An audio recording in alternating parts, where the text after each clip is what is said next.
अब खबरों को तफसील से जानेंगे। राम मंदिर की तामीर पर अयोध्या में वीएचपी का धर्म संसद है।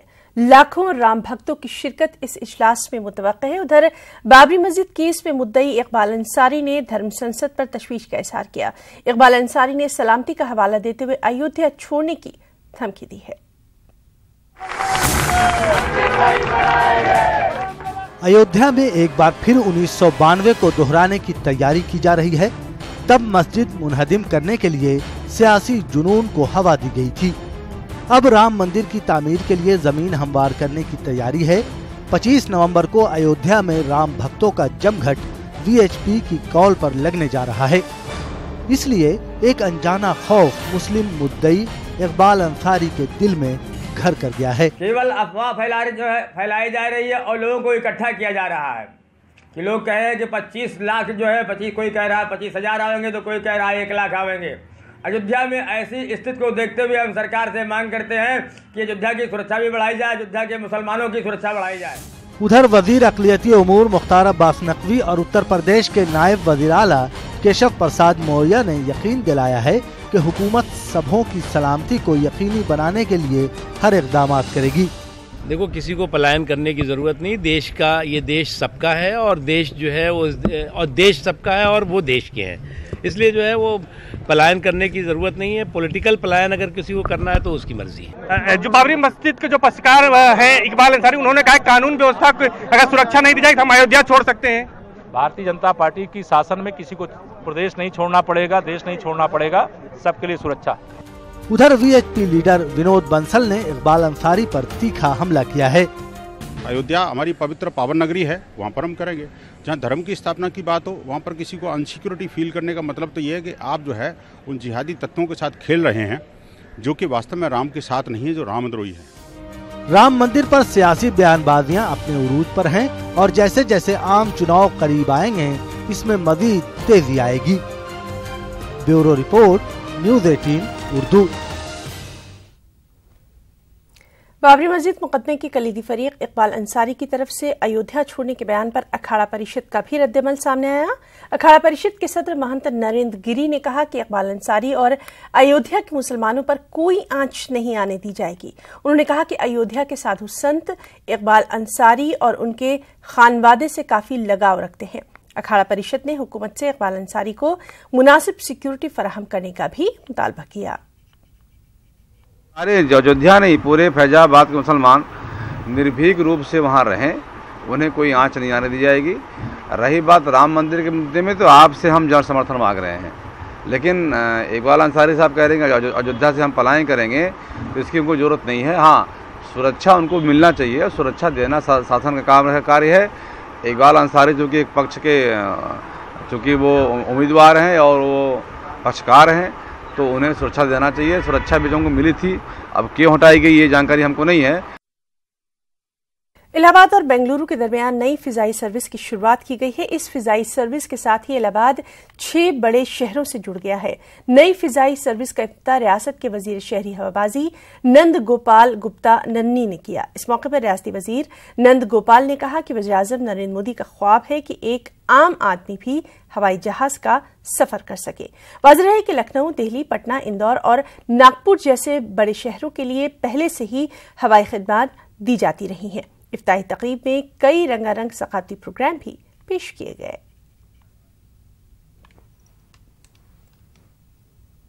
लखनऊ के ठाकुरगंज में वाक़े सुपर मॉन्टेसरी स्कूल में हिजाब लगाने के लिए टीचर से इस्तीफा लेने का मामला सामने आया है। प्राइमरी क्लासेस के बच्चों को गुज़िश्ता 1 साल से पढ़ा रही फातिमा हसन ने स्कूल के प्रिंसिपल पर इल्जाम आयद किया कि उन्होंने हिजाब लगाने के लिए नौकरी से निकाल दिया है, लेकिन प्रिंसिपल मुजफ्फर काजिम के मुताबिक फातिमा हसन अपनी गलती पर पर्दा डालने के लिए हिजाब का झूठा बहाना बना रही हैं। प्रिंसिपल के मुताबिक फातिमा हसन पढ़ाने के दौरान बच्चों के साथ ज्यादा मारपीट किया करती थी और इसकी शिकायत बच्चों के वालिदैन भी अक्सर करते रहे थे। फातिमा हसन को भी समझाया गया था, लेकिन वो बाज नहीं आई। इसी की वजह से उनको नौकरी से निकाल दिया गया। मुजफ्फर काजिम के मुताबिक बच्चों के साथ ज्यादा पिटाई की करती हुई तस्वीरें और फुटेज नस्ब किए गए कैमरे में मौजूद है।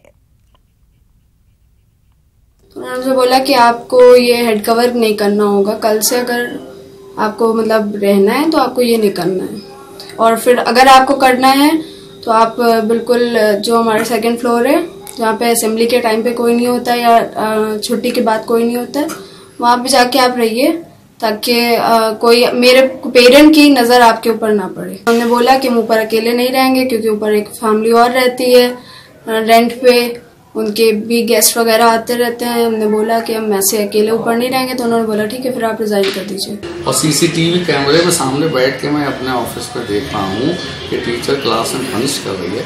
बुला के अगर उससे पूछा कि आप ये क्यों पनिशमेंट करें जबकि आप रिटर्न दे चुकी, फिजिकल पनिशमेंट अलाउड नहीं है, तो उस पर उन्होंने कहा मैंने सर नहीं किया, मैंने यहाँ देखा कि उन्होंने किया, तो उनको झूठ बोलने को हटा दिया। जब हटा दिया उनके तुरंत आना पाई की सैलरी उनकी दे दी और उनको यहाँ छुट्टी कर दी। अब जब सैलरी ले दी तो मुझको लगा रही। दिल्ली और एनसीआर के इलाके में फिजाई आलूदगी पहले ही खतरे की दस्तक दे रही थी और ऐसे में दिवाली की आतिशबाजी ने फिजाई आलूदगी में कई गुना इजाफा करके फिजा को और जहरीला बना दिया। इस आलूदगी का असर अस्पतालों की ओपीडी में मरीजों की बढ़ती तादाद से लगाया जा सकता है। खास बात यह है कि अंग्रेजी दवाओं से फायदा महसूस न करने वाले मरीजों की बड़ी तादाद अब यूनानी मेडिसिन सेंटर पर नजर आ रही है। मेरठ के यूनानी मेडिसिन एंड रिसर्च सेंटर पर मरीजों की लंबी लंबी कतारें नजर आ रही हैं। बहुत तेजी से मौसम बदल रहा है, एक बात यही है। इसके अलावा यह है कि इस वक्त जो पोल्यूशन है वो बड़े पैमाने पर है, उसकी वजह से भी यानी जॉइंट पेन है, ब्रांकियल अस्थमा के मरीज़ हैं, नज़ला ज़ुकाम है, स्किन डिजीज़ है, इस सब में इजाफा हो जाता है। इसका मेन जो कारण है ये पॉल्यूशन है। अभी हमने देखा कि कितना पॉल्यूशन फैला दिवाली पर भी, जबकि हमारे भारत में स्वच्छ अभियान चल रहा है। दवाई लेते हैं यहाँ पर एक यूनानी पैथी है, काफ़ी पुरानी पैथी है हिंदुस्तान की, और बाहर भी काफ़ी विश्वास है लोगों का, काफ़ी फ़ायदा होता है। नज़ला बहुत हो रहा है, मलगम बहुत आ रहा है, इससे खांसी नज़ला खांसी बहुत चली है। इससे कुछ फ़ायदा हो रहा है दवा? जी इस दवा से फ़ायदा हो रहा है। कानपुर में शायर मशरिक़ अल्लामा इकबाल की याद में मुस्लिम एजुकेशनल सोसाइटी की जानिब से एक प्रोग्राम का इनेकाद किया गया। इस प्रोग्राम में बड़ी तादाद में अदीबों और दानिशवरों ने शिरकत की। इस प्रोग्राम का मकसद मौजूदा और आने वाली नस्ल को इकबाल की शख्सियत और उनकी खिदमत से वाकिफ करवाना रहा।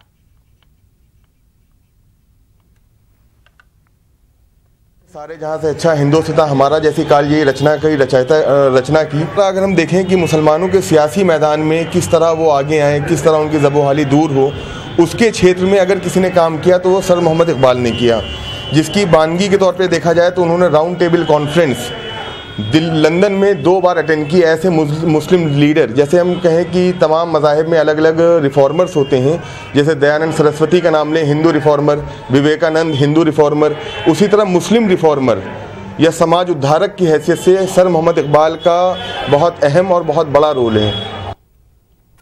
जम्मू कश्मीर के काजीगुंड में अखरोट की फैक्ट्री में आग लग गई है। फैक्ट्री के अहाते में सीआरपीएफ की टुकड़ी भी तैनात है। सीआरपीएफ 163 बटालियन की टुकड़ी फैक्ट्री के अहाते में ही है।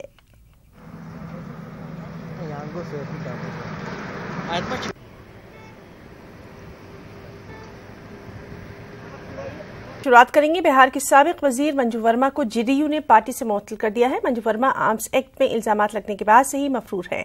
सुप्रीम कोर्ट ने अब तक मंजू वर्मा की गिरफ्तारी न होने पर रियासती हुकूमत और डीजीपी की सरजनिश की थी। पुलिस मंजू वर्मा की गिरफ्तारी के लिए कई मुकामात पर छापेमारी भी कर रही है।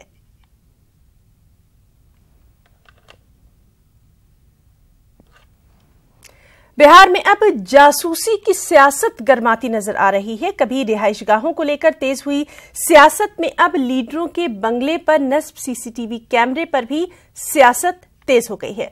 तेजस्वी यादव ने नीतीश कुमार पर इल्जाम लगाया है कि वो सीसीटीवी के जरिए उन पर नजर रख रहे हैं।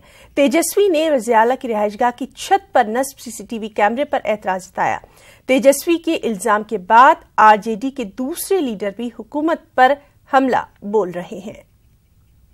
मुख्यमंत्री और इस सरकार को अपने काम पर भरोसा नहीं है।